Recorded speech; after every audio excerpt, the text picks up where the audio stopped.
Alright, let's just get right to it. No soft openings, no prayers, no holding hands and singing Kumbaya. For centuries we've been sold this image of God as the ultimate good guy, the cosmic father figure, the benevolent shepherd watching over his flock. But what if the shepherd is actually a wolf, or worse, a bored billionaire who likes to watch his sheep run into electric fences just for kicks? Why is it that for a growing number of people, when they look up at the heavens, they don't see a loving deity? They see a tyrant, a sadist, a celestial North Korean dictator who demands absolute loyalty and punishes thought crimes with eternal damnation. This isn't some fringe idea cooked up in a basement.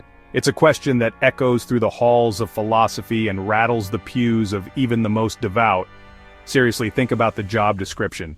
An all-powerful, all-knowing being who created a world filled with bone cancer and children tsunamis that wipe out entire towns and, yeah, mosquitoes. And then after creating this deeply flawed beta test of a universe, he has the audacity to judge the inhabitants for not being perfect. It's like a software developer releasing a program full of bugs and then getting angry at the users when it crashes. The rules are arbitrary, the punishments are wildly disproportionate, and the praise he demands is endless. If any human leader acted this way, demanding constant worship, punishing dissent with torture, and playing favorites, we wouldn't call him holy. We'd call him a monster and drag him to The Hague. The whole narrative is built on a foundation of fear, not love. Love me or I'll burn you forever. That's not a relationship, it's a hostage situation. It's a rigged game, a cosmic casino where the house always wins, and the stakes aren't your money, they're your eternal consciousness. They are looking at the evidence presented in the holy books themselves and in the world around them and coming to a perfectly rational conclusion. And that's a conversation worth having, even if it makes people uncomfortable, especially if it makes them uncomfortable. If you want to understand why God has a reputation as a bad guy, you don't need to look any further than his own supposed biography, the Old Testament. This isn't some New Age critique, it's right there in black and white, a catalog of divine temper tantrums and mass murder that would make Genghis Khan blush. Forget love thy neighbor. The God of the early books is more about smite thy neighbor. Remember the story of Sodom and Gomorrah? No, it was fire and brimstone from the sky, wiping out everyone. She looked back at the city she was fleeing and was instantly turned into a pillar of salt. Then you have the conquest of Canaan, where God supposedly orders the Israelites to commit wholesale genocide. In the book of Deuteronomy, the instructions are chillingly specific. You must destroy them totally, make no treaty with them, and show them no mercy. If any military commander gave that order today, he'd be tried for war crimes. These aren't just stories of human failure, they are presented as divine commands. It requires a level of mental gymnastics that would win an Olympic gold medal. Of all the stories in the Old Testament, nothing showcases the divine villainy quite like the tale of the Great Flood. This is God's ultimate rage quit. He hits the celestial reset button and wipes out nearly every man, woman, child, and animal on the planet. It was parents holding their children above the water until their strength gave out. It was the screams of millions as they were slowly, terrifyingly submerged. If a human being locked a litter of puppies in a cage and drowned them, we would call them a psychopath.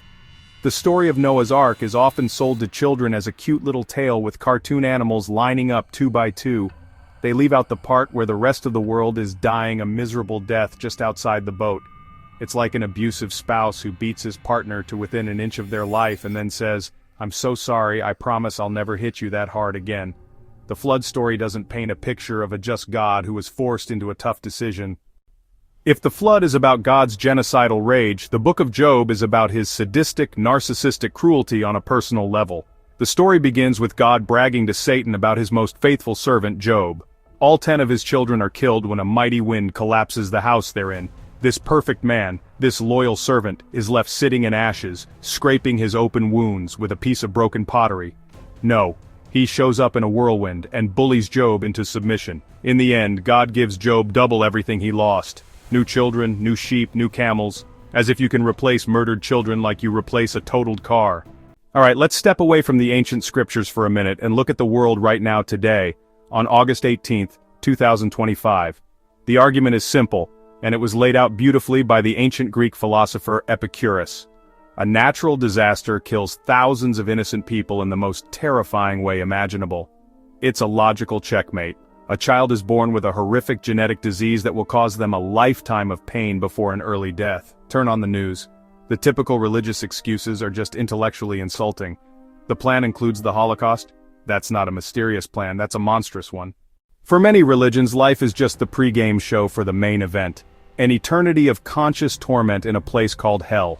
This is endless, excruciating pain, forever and ever, with no chance of parole, no hope of escape, and no possibility of an end. What are the crimes that earn you this infinite punishment? In many versions of Christianity, it's not about being a bad person. Your crime is a thought crime, disbelief. The punishment does not fit the crime. It is infinitely disproportionate. If I say, give me your wallet or I'll shoot you, and you refuse, did you choose to get shot? No, you were coerced under threat of violence. When the choice is worship me or burn forever, that's not a choice. It's extortion on a cosmic scale, backed up by the threat of eternal torture. In the early 21st century, a group of writers and thinkers came along who weren't afraid to call God out on his bullshit. They weren't just questioning God's existence, they were putting his character on trial. They pointed out that if you take the holy books literally, you are left with a deity who is, by any modern standard, a moral monster. So, where does this deep-seated disgust for God come from? It's the feeling you get when you see a bully kick a dog, or a tyrant execute a dissenter. Ultimately, this contempt is a form of self-respect. It's the refusal to bow down to a tyrant, even a celestial one. It's the humans who stand up in the face of suffering and threats of damnation and say, this is wrong. So here we are, we've looked at the rap sheet, and the big question remains hanging in the air. Why do so many people still cling to the idea of a good and loving God in the face of all this contradictory evidence? Religion has a built-in defense mechanism. It makes doubt a sin and critical thinking an act of rebellion. But that's exactly what we need to do. We need to rebel. We need to apply the same skepticism to our religious beliefs that we apply to a politician's promises or a used car salesman's pitch. If a holy book describes God ordering a genocide, you are allowed to say, that's immoral. Maybe there's no God at all. The point isn't to arrive at a single conclusion. The point is to have the courage to ask the difficult questions. The point is to stop outsourcing your morality to ancient texts and start thinking for yourself. Now let's go have a drink.